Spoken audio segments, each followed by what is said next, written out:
Hi everyone, welcome to the next episode of the Enlightenment Now series where we're looking at Steven Pinker's book on progress. This episode we're going to look at equal rights. Do we live in a deeply racist, sexist, homophobic society? Well, yeah, we do. But what Pinker wants to say is that society used to be way more racist, sexist and homophobic.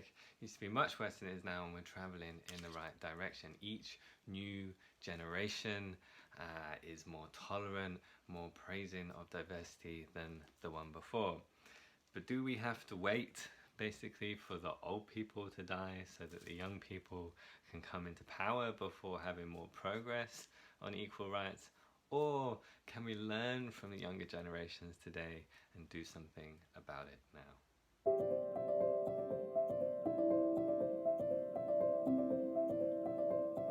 Before looking at racism and homophobia and sexism, which is how Pinker spends most of this chapter, I want to look at the issue of children's rights that he mentions towards the end. And we don't really think about equal rights for children these days, largely because of all the progress that we've made in this area. But it's actually quite relatively modern progress, and progress that isn't shared across the world. So it was only really from about 1850 that child labour in Europe plummeted and formal educational priorities took over, that we started to see childhood as this time of carefree exploration and play and lack of responsibilities. It's actually a recent kind of quirk of history, and so we don't really know also where this is going to go next. So nowadays we have much less authoritarian parenting styles where children are to be seen but not heard, or to be praised for conformity and so on. And we have much more authoritative parenting styles where kids are given lots of autonomy and valued for being who they are. We don't really know whether in the future the sort of rights that children might be given will go along the lines of not necessarily having to be put into formal education, or even not necessarily having to be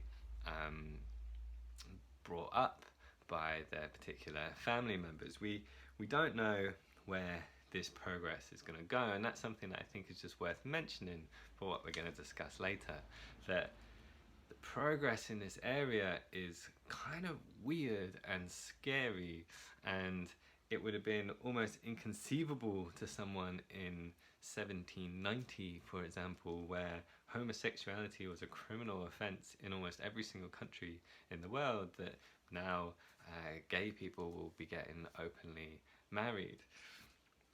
That's not to mean that these things are not good. They are. It's just that they take very large mind shifts, which I think is why Pinker settles for this generational analysis of change when it comes to equal rights, that it's only really over a great period of time and new generations coming in that we can see major shifts in this area. I don't think that's true, and let's have a look at that in more detail by looking at racism, homophobia and sexism.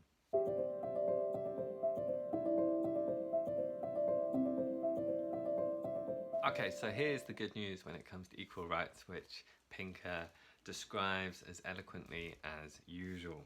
So, racism. We have racial and ethnic prejudice declining worldwide. In 1950, almost half of the world's countries had laws that discriminated against ethnic or racial minorities, and this, of course, included the US. By 2003, fewer than a third of the world countries did. Pinker also shows, by the way, that police shootings in the US have decreased and not increased in recent decades. Homophobia. As I mentioned before, in 1790, homosexual acts used to be a criminal offence in almost every country in the world. In 1925, it was only legal in 13 countries. But now, especially with the help of the gay rights movement in the 1970s, homosexuality has been decriminalized in over 100 countries worldwide. And we're now seeing similar increases in the legislation of gay marriage. Sexism. In 1900, over 100 years ago now, women could vote in only one country, New Zealand. Today they can vote in every country where men can, except for Vatican City. And today in the US, women make up 47% of the labour force and in fact the majority of university students. So if you're a Black American, homosexual or a woman, there's probably no better time in history to be alive. So why is it that things seem so bad? Well, because they still are. Even if things have improved, here's some fairly shocking statistics for how things are right now. Consider these statements. It's not all right for blacks and whites to date each other. That is still believed by 11% of Americans. Women should return to their traditional roles in society, still believed by 22% of Americans.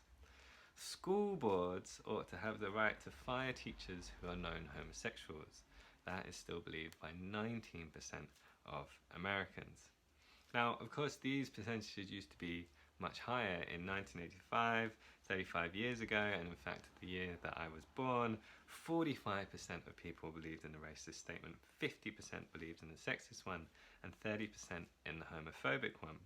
So these are amazing progress we've made, especially in terms of racism and sexism. But that doesn't mean that the situation we're currently in is acceptable. It's not an acceptable situation.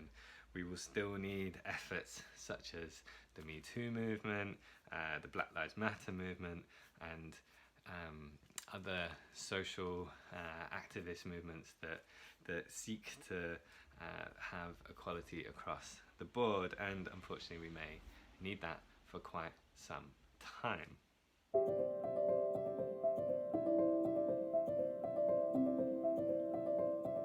So it's this question of time that I want to look at in the rest of this video. So Martin Luther King, famously campaigning for civil rights, said that the arc of the moral universe is long, but it bends towards justice. Now, he never saw the progress that he advocated for in his own lifetime. He was tragically shot. But that kind of shows to his point that that progress nonetheless happened. It just happened slowly, and it's still happening to this day. Now, Pinker would wholeheartedly agree with King's assessment of moral change. Why is it that people are becoming more and more liberal, believing more and more in equality? And he cites research from the World Values Survey about how modernization stimulated the rise of so-called emancipative values. So societies shifted from agrarian to industrial to informational. Citizens became less concerned with existential threats such as fending off enemies or having enough food to survive, and became more able to think about other opportunities in life, to value the expression of ideas and so on.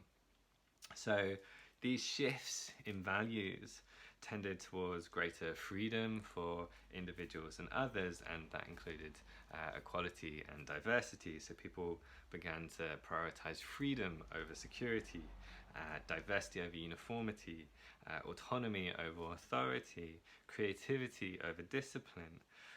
You get the idea. It's the same underlying process of emancipative values, of liberalization, that underscores the progress we've made in terms of racism, sexism, and homophobia. So one way of viewing this change is that this shift happens, people gain more equal rights as they effectively gain more power, as they gained the freedom to not have to think about life in terms of everyday survival, and instead life offers opportunities for growth, for change, and that includes social change. In modern societies, that's exactly what we see. A greater diversity of people have power, they rub shoulders, they do business together, they find themselves in the same boat. And so the more kind of affluent people get, the harder it is to ignore or deny the worth of them as an individual. They're people you trade with, they're people who you in some way depend upon and are irreplaceable. So this kind of economic analysis of liberalization, of emancipative values, of equal rights is not just a Western phenomenon. You can see this in every part of the world. Young Muslims in the Middle East, for example, the world's most conservative culture, have the same values today, according to the World Values Survey, comparable to young people in Western Europe, which is the world's most liberal area, in the early 1960s. So not only are we seeing modern societies today as more affluent, they're also all more democratic, more technologically productive, and their citizens have greater access to education and information, and all of these factors do what Martin Luther King said, which is they bend the moral arc of the universe slowly towards justice.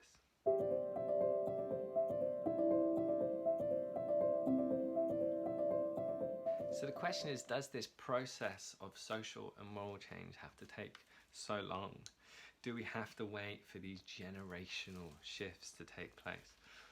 To some extent, the answer is clearly yes. Society is a complex place.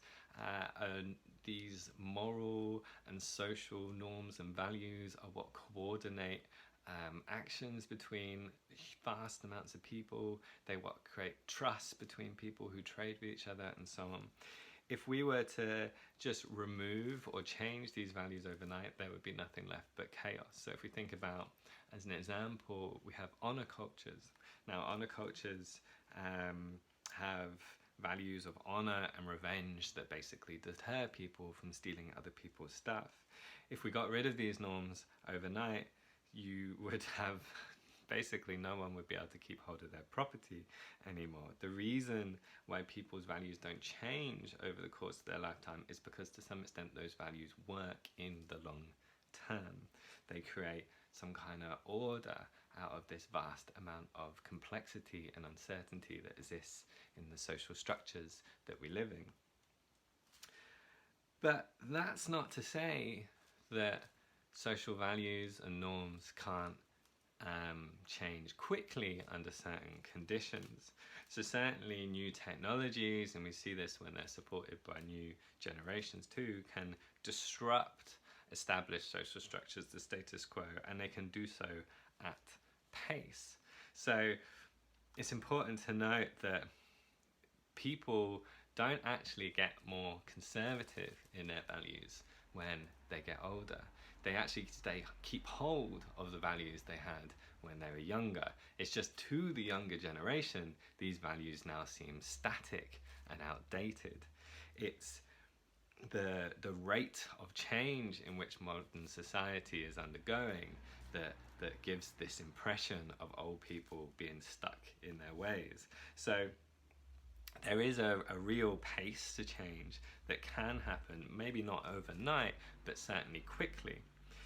What we have at the moment, though, especially in Western countries like the US and in the UK and other areas of Europe, is we're seeing a big divide between people on the one hand who typically live in cities, are highly educated, are welcoming of diversity, proponents of autonomy, and also tend to be quite well off, are really embracing these new changes, want faster social change to go with them. And on the other hand, we have people who typically live in more rural areas and small towns. They're less educated, more likely to be unemployed, and have more traditional small group values. And Whereas the people, the urbanites, the highly educated, have largely been the benefits of the past sort of 50 years of globalization, people in more rural and uneducated contexts are largely the ones who have been left behind. So it's not surprising that you have this one educated, affluent, diverse group who want things to happen as quickly as possible because change is a force for good, and you have this other group where actually change just spells bad news and want to keep things not just as they are now, but actually go back to how they were before. So we really need to think, I think, if we do want to create social change, not just at the pace of generations, wait for those people to die out and for younger people to take over, we need to think about what happens when change happens and how we can create change that doesn't lead people behind.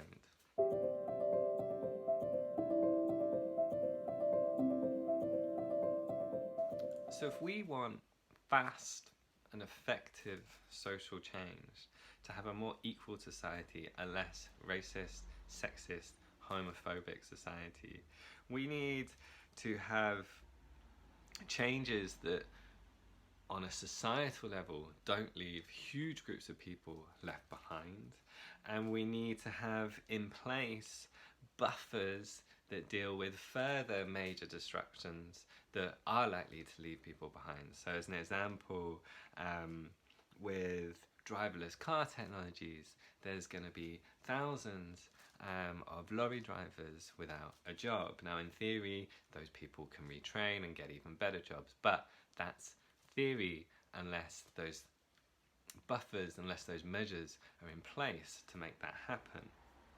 We don't tend to have that in society. The fact that we have so many problems, for example, in the US in terms of death of despair, in terms of an opioid crisis, is because these people genuinely were left behind by shifts in globalization that weren't necessarily foreseen, weren't necessarily counted for.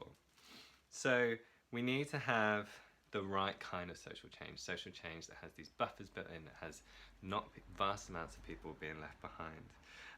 And this is something that I just think Pinker ignores and doesn't really do justice to in his analysis.